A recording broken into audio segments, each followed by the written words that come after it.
പ്രിയ സഹോദരങ്ങളെ, നാം ദൈവത്തെ ശ്രവിക്കുന്നതിൽ മടി കാട്ടാതിരിക്കാം. നാം പാപ സാഹചര്യങ്ങളിൽ നിന്ന് അകലാം. പിശാചിന്റെ കെണിയിൽ പെടാതിരിക്കാം. നന്മ തിന്മ തിരിച്ചറിയാം. തിന്മയെ വെറുത്ത് നന്മയെ മുറുകെ പിടിക്കാം. എല്ലാം അറിയുന്ന ദൈവം നമ്മെ സഹായിക്കും. പ്രലോഭനങ്ങളിൽ ഉൾപ്പെടാതെ വിശുദ്ധിയുടെ വഴിയെ നടക്കാം. സത്യമാകുന്ന ദൈവം നമ്മളെ സ്വതന്ത്രരാക്കും. സഹനത്തിന്റെ കുരിശ് വഹിക്കുന്നവർ രക്ഷ പ്രാപിക്കും. എല്ലാം സാരമില്ലെന്ന് കരുതി ജീവിതം ആസ്വദിക്കുന്നവർ ഓർത്തിരിക്കുക. നാളെ എന്ന ദിവസം ദൈവത്തിന്റെ കൈകളിൽ മാത്രമേ ഉള്ളൂ.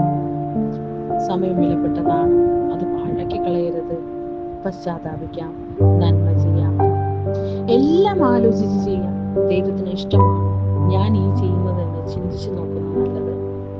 എല്ലാവരും ഉത്തിരം ധരിച്ച് കർമ്മല മാതാവിന്റെ സംരക്ഷണത്തിലായിരിക്കാം. അമ്മ നമ്മൾക്ക് ഒരു തണലായിരിക്കും. പരിശുദ്ധ കന്യാമറിയത്തിന്റെ ജപമാല ചൊല്ലി അമ്മയുടെ മാധ്യസ്ഥം അപേക്ഷിക്കാം. എല്ലാ കാര്യങ്ങളിലും സമചിത്തയോടെ ചെയ്യാം. ദൈവം നമ്മളെ അനുഗ്രഹിക്കട്ടെ.